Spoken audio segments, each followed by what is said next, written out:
Hi, fiction fans. Welcome to Short Stories for the People. My name is Karen, and I'm here to tell you a story. Today, I'll be reading The Story of an Hour by Kate Chopin, written in 1894. Knowing that Mrs. Mallard was afflicted with a heart trouble, great care was taken to break to her as gently as possible the news of her husband's death. It was her sister Josephine who told her, in broken sentences, veiled hints that revealed in half-concealing. Her husband's friend Richards was there too, near her. It was he who had been in the newspaper office when intelligence of the railroad disaster was received, with Brentley Mallard's name leading the list of killed. He had only taken the time to assure himself of its truth by a second telegram, and had hastened to forestall any less careful, less tender friend in bearing the sad message. She did not hear the story, as many women have heard the same, with a paralyzed inability to accept its significance. She wept at once, with sudden, wild abandonment in her sister's arms. When the storm of grief had spent itself, she went away to her room alone. She would have no one follow her.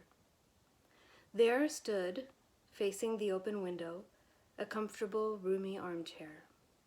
Into this she sank, pressed down by a physical exhaustion that haunted her body and seemed to reach into her soul. She could see in the open square before her house the tops of trees that were all aquiver with the new spring life. The delicious breath of rain was in the air. In the street below, a peddler was crying his wares. The notes of a distant song, which someone was singing, reached her faintly, and countless sparrows were twittering in the eaves. There were patches of blue sky showing here and there through the clouds that had met and piled one above the other in the west facing her window. She sat with her head thrown back upon the cushion of the chair, quite motionless, except when a sob came up into her throat and shook her, as a child who has cried itself to sleep continues to sob in its dreams. She was young, with a fair, calm face, whose lines bespoke repression and even a certain strength. But now there was a dull stare in her eyes, whose gaze was fixed away off yonder on one of those patches of blue sky. It was not a glance of reflection, but rather indicated a suspension of intelligent thought. There was something coming to her, and she was waiting for it, fearfully. What was it? She did not know. It was too subtle and elusive to name, but she felt it, creeping out of the sky, reaching toward her through the sounds, the scents, the color that filled the air.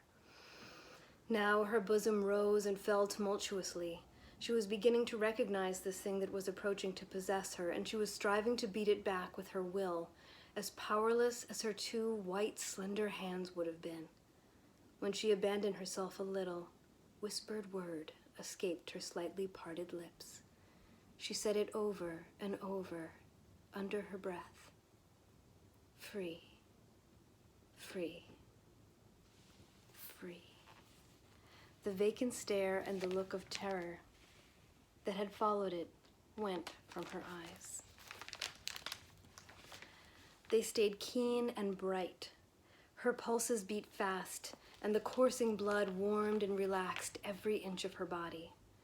She did not stop to ask if it were or were not a monstrous joy that held her.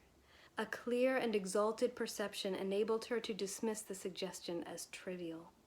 She knew that she would weep again when she saw the kind, tender hands folded in death, the face that had never looked save with love upon her, fixed and gray and dead. But she saw beyond that bitter moment a long procession of years to come that would belong to her absolutely, and she opened and spread her arms out to them in welcome. There would be no one to live for during those coming years. She would live for herself. There would be no powerful will bending hers in that blind persistence with which men and women believe they have a right to impose a private will upon a fellow creature. A kind intention or a cruel intention made the act seem no less a crime as she looked upon it in that brief moment of illumination. Yet she had loved him, sometimes, Often she had not. What did it matter? What could love, the unsolved mystery, count for in the face of this possession of self-assertion which she suddenly recognized as the strongest impulse of her being?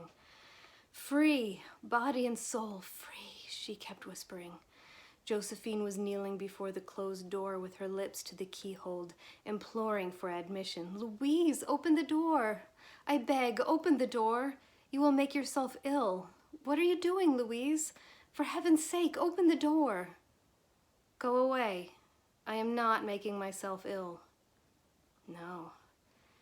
She was drinking in a very elixir of life through that open window. Her fancy was running riot along those days ahead of her, spring days and summer days and all sorts of days that would be her own. She breathed a quick prayer that life might be long. It was only yesterday she had thought with a shudder that life might be long.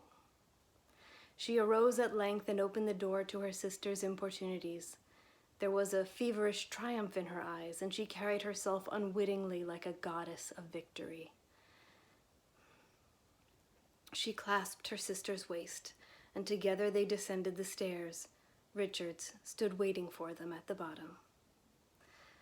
Someone was opening the front door with a latchkey. It was Brentley Mallard, who entered a little travel-stained, composedly carrying his gripsack and umbrella. He had been far from the scene of the accident and did not even know there had been one. He stood amazed at Josephine's piercing cry, at Richard's quick motion to screen him from the view of his wife.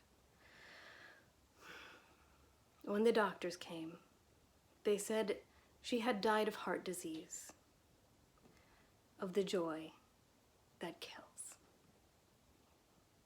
That was The Story of an Hour by Kate Chopin.